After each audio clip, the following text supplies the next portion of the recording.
The door handle turns, Sometimes, slow, even confident, strong pens can't like write whoever happy was endings. outside Maybe already owned not, the but room. they can help Cassandra's write new phone buzzed beginnings. again, and the message was only 3 words. Don't look away. Jonah That's stepped in varsity front of mama. her with open Yeah, palms, do you have that? just as the glass Do door you have a swung minute? wide. If you've ever loved someone the world didn't understand, like, subscribe, and stay, you're gonna feel this one. Comment love wins if you're staying, because this couple is about to be tested. The building learns people's lies by heart. By day, Hartwell and Lawn glitters, glass, chrome, and confidence so loud it almost sounds like music.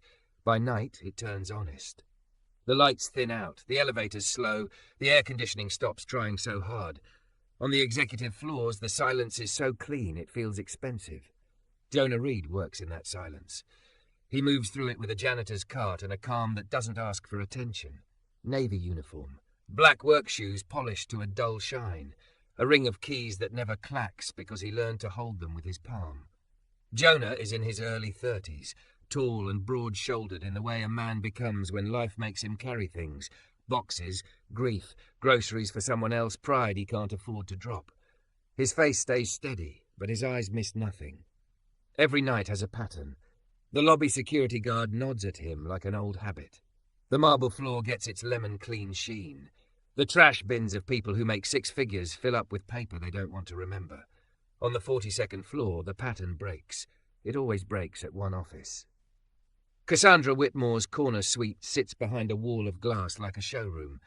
City lights spill in, turning her desk into a stage. By day, she owns the room, thick, curvy, undeniably striking, the kind of white woman who looks like she belongs on magazine covers and in rooms where men clear their throats before speaking. Her blonde hair is usually styled into glossy waves that soften nothing about her authority. Even when she's alone, her posture tells the world it should behave. But at night, Jonah sees what the day tries to hide. He sees the abandoned heels under her credenza, kicked off like they offended her. He sees the cardigan she never wears in meetings folded over the back of her chair, soft and out of place in all that steel. He sees the second coffee cup, the third, empty, stained, tired. And he sees the tissues, always the tissues. The first time he noticed them, he told himself it was a cold. The second time, he noticed the mascara smudges on the rim of the trash bin and stopped pretending. Tonight, the office door is unlocked. Jonah pauses at the threshold the way he always does, not because he needs permission. This is his job, and the building belongs to the people who sign checks, but because he has learned that privacy is a fragile thing. He doesn't enter like a thief. He enters like someone who respects the fact that a person can break in their own space and still deserve dignity. He rolls his cart in slowly. The wheels barely whisper. Her desk is a battlefield. Legal pads with angry scribbles, a laptop angled away like it's ashamed, a stack of folders stamped confidential, and a silver pen that looks too heavy to be used for anything kind. There's a thin crack in the corner of a framed photo, Cassandra in a white dress, laughing next to a man whose hand rests at her waist like he's claiming her. Someone tried to tape the crack, then gave up. Jonah starts with the trash, like always. He works methodically, quietly. Clean up the surface, keep the world from seeing what got spilled. But as he bends to lift the bin, a sound threads through the room, small, strangled, and sharp enough to turn his spine into a straight line. A sob. Jonah freezes. The suite has that deceptive openness, all glass and clean angles, but there's a side nook beyond the bookcase where Cassandra keeps a small sitting area. Jonah has never touched it, except to dust. It looks like it's never meant to be used. 2 chairs with stiff cushions and a table that holds nothing but a decorative bowl that has never held anything real. The sob comes from there. Jonah sets the trash bag down like it might explode. His hand stays open at his side, palm facing out, a silent signal to himself, calm. Don't startle, don't invade. Miss Whitmore, he says softly. The sob stops so abruptly it's like someone slapped the air. For 3 long seconds, there's nothing but the hum of the building. Then Cassandra's voice comes, tight, clipped, sharpened by embarrassment. Get out! Jonah doesn't move forward. He doesn't argue. He simply stands where she can't see him and answers with the steadiness he uses on upset children and angry men alike. I can come back, he says. I didn't know you were. Just get out, she snaps, louder now. God, Jonah breathes in through his nose and lets it out slow. He's been spoken to like this before. Not by her, exactly. Cassandra is famous for being icy, not messy, but by plenty of people who think uniforms mean your furniture. Okay, he says, and turns his cart around. As he rolls toward the door, Cassandra speaks again, the words falling out like they were pushed. Wait. Jonah stops immediately. He doesn't turn around yet. He gives her the smallest mercy he can think of. He lets her decide what she wants him to see. When she finally speaks, her voice is quieter. It shakes on the edges, held together by force. She swallows. I didn't mean, just don't stand there. Jonah turns slightly, only enough to show his profile, not enough to look straight at her. I can leave, he repeats, gentle and firm. No. Another swallow, another breath that doesn't work right. If you leave, you'll tell people I was still here, and they'll talk. Jonah's stomach tightens with understanding. In a building like this, people don't need facts. They just need something to whisper. I don't talk about what I see, Jonah says. Not to anyone. A pause, a small broken laugh that isn't funny. Everyone talks, Cassandra murmurs. That's what they do. Jonah finally turns more fully, keeping a respectful distance. Cassandra is half sitting on the floor beside one of the chairs, her back against the wall like she slid down and forgot how to stand. Her mascara is smudged beneath her eyes. Her lipstick, usually perfect, has faded into the kind of soft stain that happens when a person bites their own mouth to keep from falling apart. Even like this, she's stunning. Not polished stunning, human stunning, raw. Her knees are drawn up, and she's hugging them like she can hold herself together that way. On the floor beside her is a legal pad, ripped in half. The top page is crumpled so hard the paper looks bruised. Jonah's gaze flickers to it without meaning to. Cassandra catches him looking and snatches it too late. The bold letters at the top burn into Jonah's mind anyway. Resignation. Cassandra's eyes flash with panic, then anger, then something like shame, like she's furious that her weakness has a headline. That's not what it looks like, she says too fast. Jonah doesn't react, doesn't let his face change, doesn't give her the satisfaction or the fear of judgment. It looks like paper, he says simply. Her throat works like she's trying to swallow a scream. You don't understand what's happening. Jonah sets his cart's handle gently against the desk as if making noise might break her further. He keeps his hands visible, open. He does not take a step closer. You're right, he says. I don't. Cassandra's eyes narrow, wet and furious. Then why are you still here? Jonah holds her gaze, steady as a locked door. Because you asked me to wait, he says. And because you're crying on the floor of your own office like there's nowhere else to put it. The words hang between them, heavy. For a moment, Cassandra looks like she might scream at him, might throw something, might rebuild her armor out of spite. Instead, her face crumples.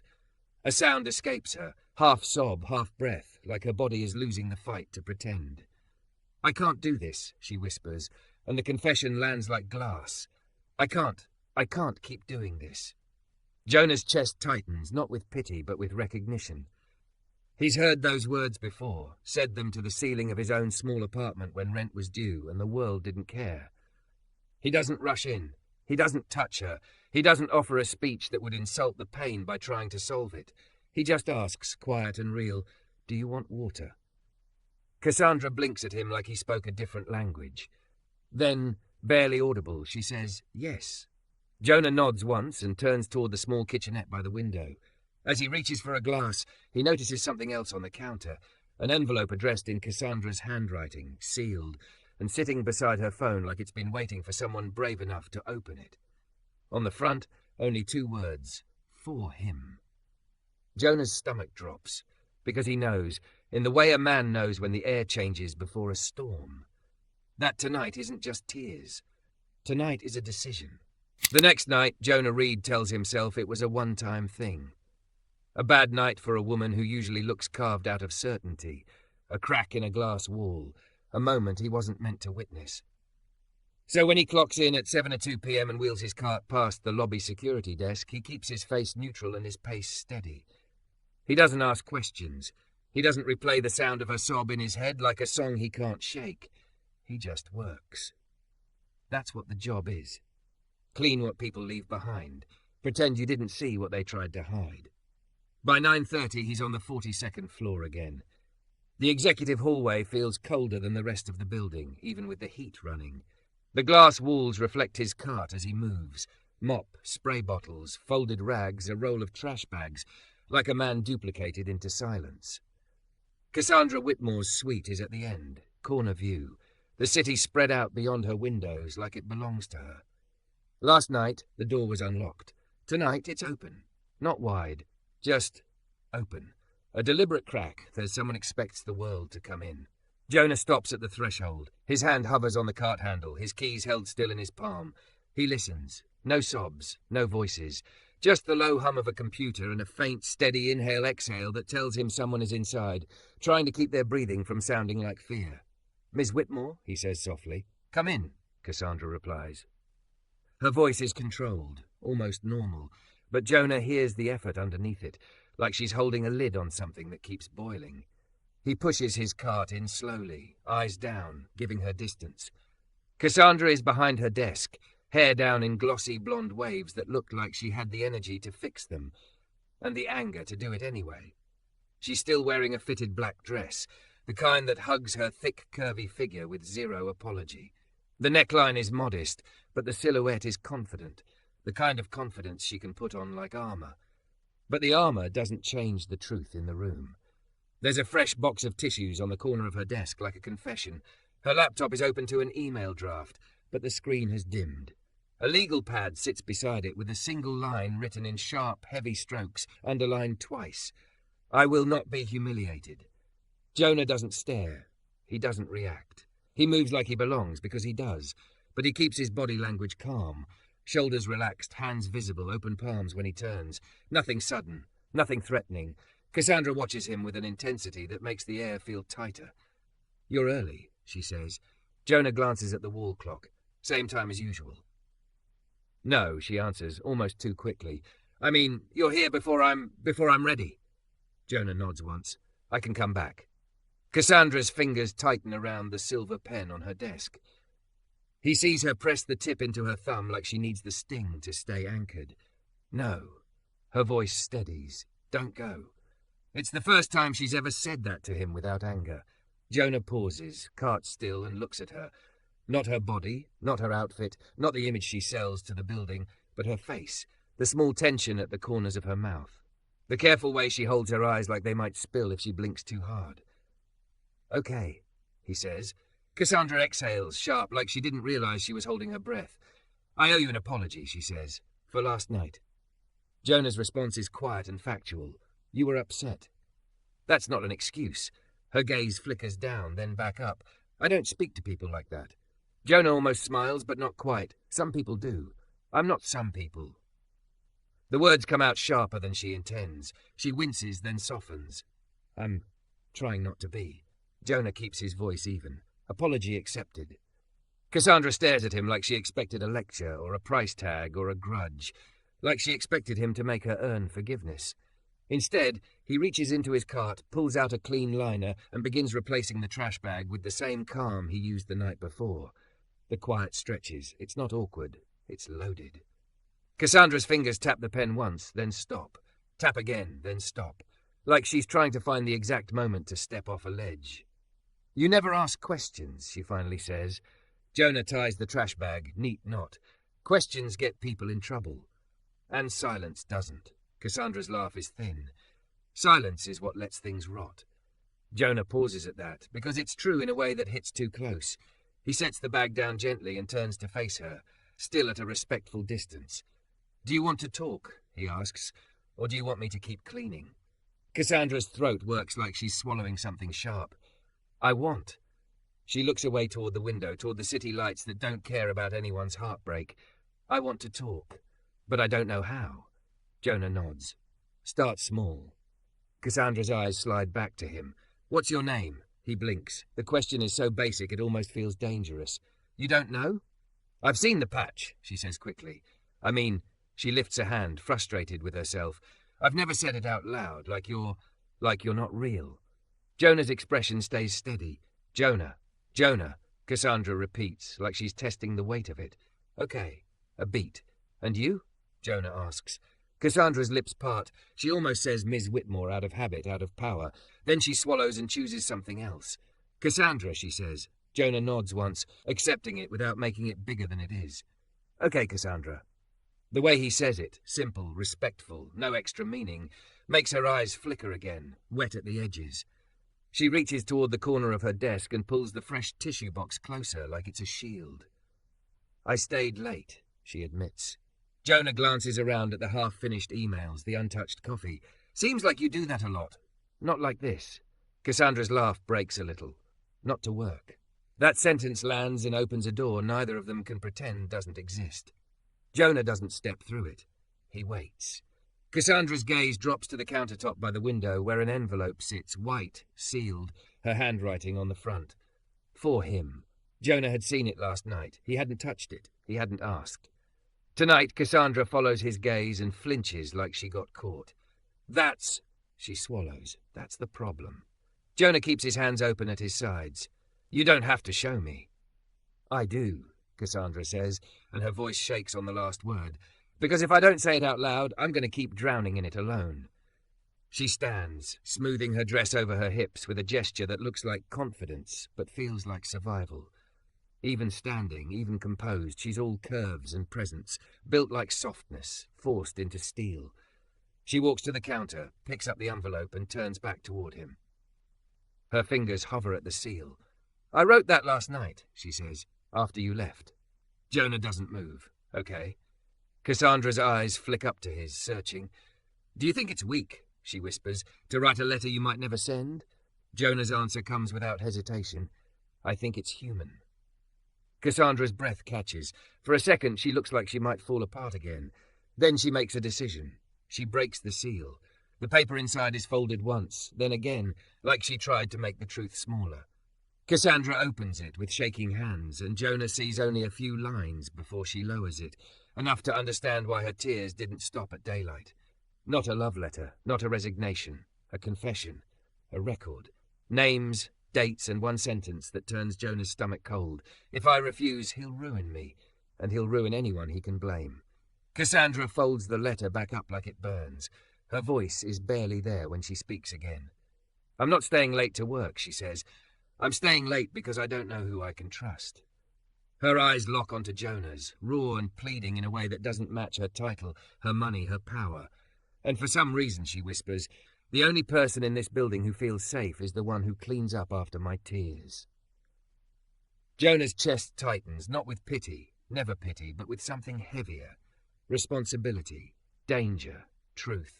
He draws a slow breath, and when he speaks, his voice is calm, but the words carry the weight of a man who knows storms don't ask permission before they hit. Tell me who him is, Jonah says quietly. Cassandra's lips tremble. Then she answers, one name, so low it almost disappears into the humming lights. And the moment the name leaves her mouth, the hallway outside her glass walls seems to shift, like something out there heard it too. Cassandra's mouth stays open for a second after the name leaves it, like she regrets giving the fear a shape. Then she clamps her lips shut and presses the folded letter to her chest. Outside the glass walls of her suite, the executive hallway remains still, too still. The overhead lights buzz faintly. The city beyond her windows keeps shining like nothing in the world is wrong. But Jonah Reed feels the shift anyway, the way you feel a storm before the first drop hits. He doesn't ask her to repeat the name. He doesn't need to. He saw what her hands did when she said it, how they tightened, how her shoulders rose, how her throat swallowed twice like she was trying to push the truth back down. Jonah speaks carefully, the way you speak around a cracked mirror. Is he in this building right now? Cassandra's eyes flick toward the glass door, then back. I don't know. Her voice is rough. That's the point. I never know when he's watching. Jonah nods once, calm, steady, hands visible. Okay, he says, then we assume he is.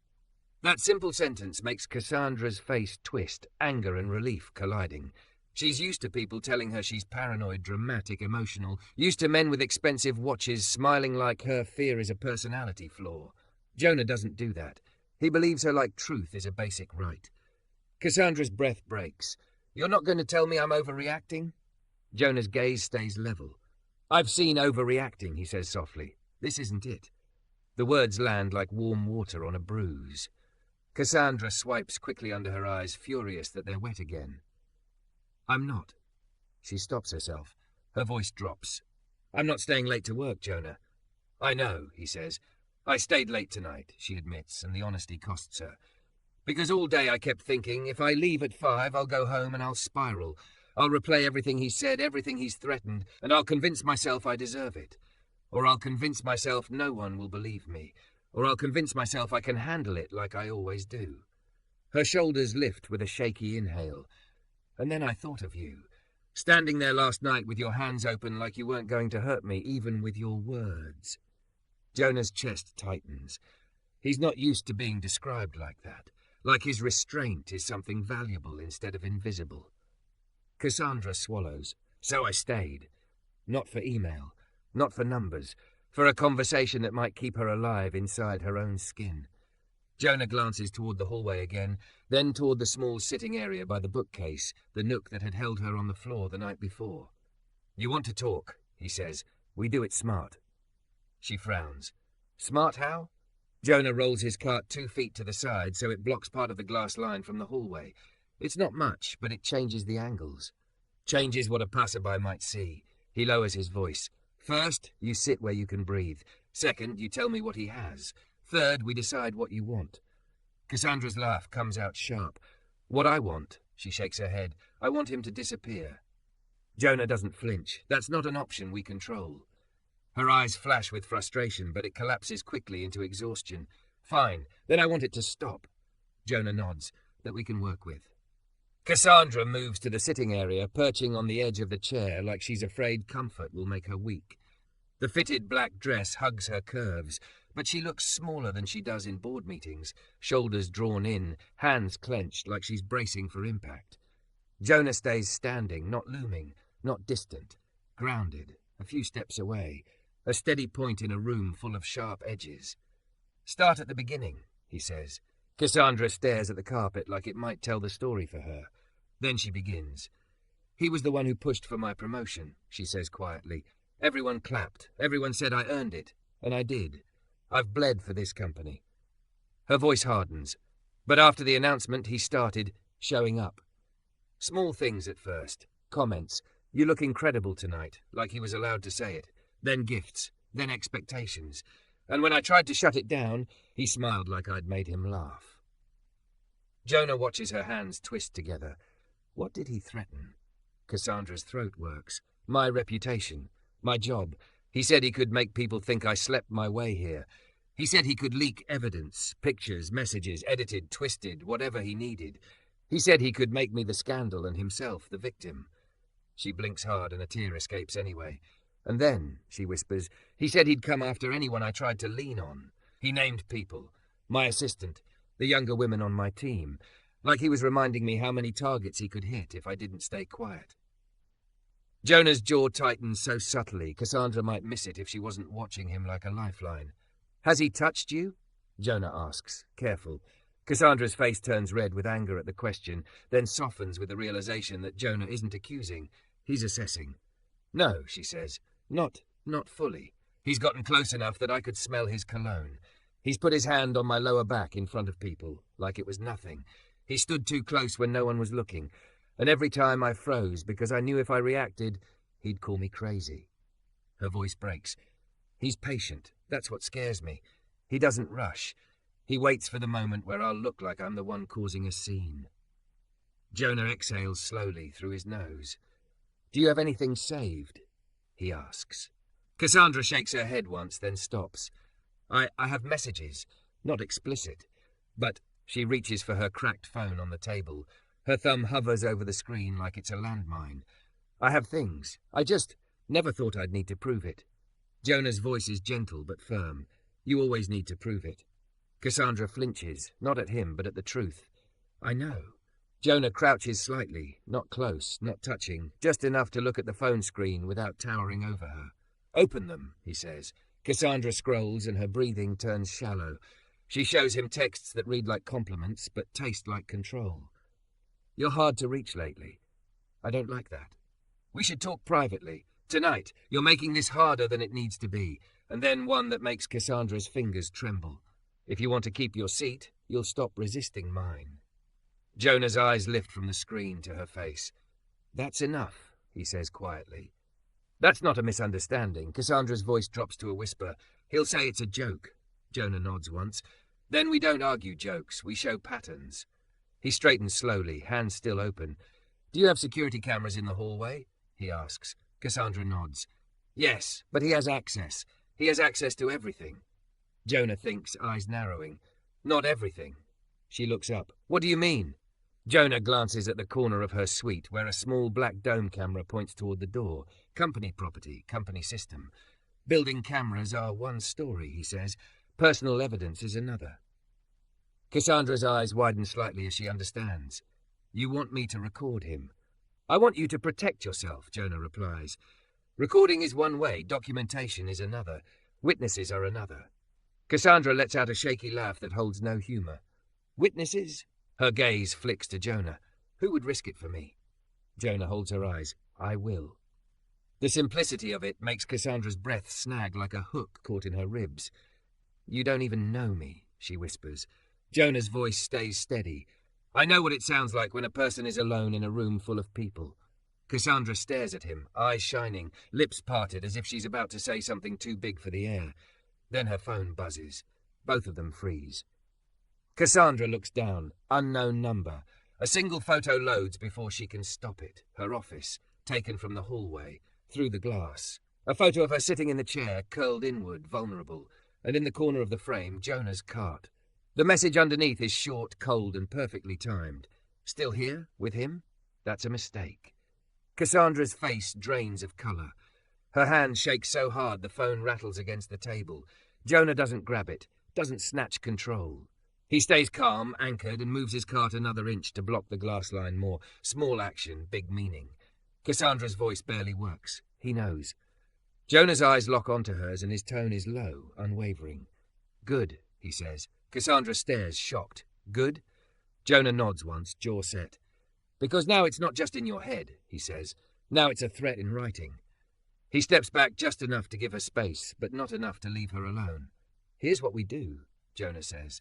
You screenshot that. You email it to a personal account he can't access. You forward it to someone outside this building, someone you trust. And tomorrow, you don't walk into any meeting alone. Cassandra's eyes fill again, but this time the tears look different, less helpless, more furious. And what if he comes up here?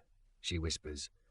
Jonah turns his head slightly toward the door, listening to the hallway like it's a living thing. Then, Jonah says softly, you don't shrink. Cassandra swallows. And if I can't stand?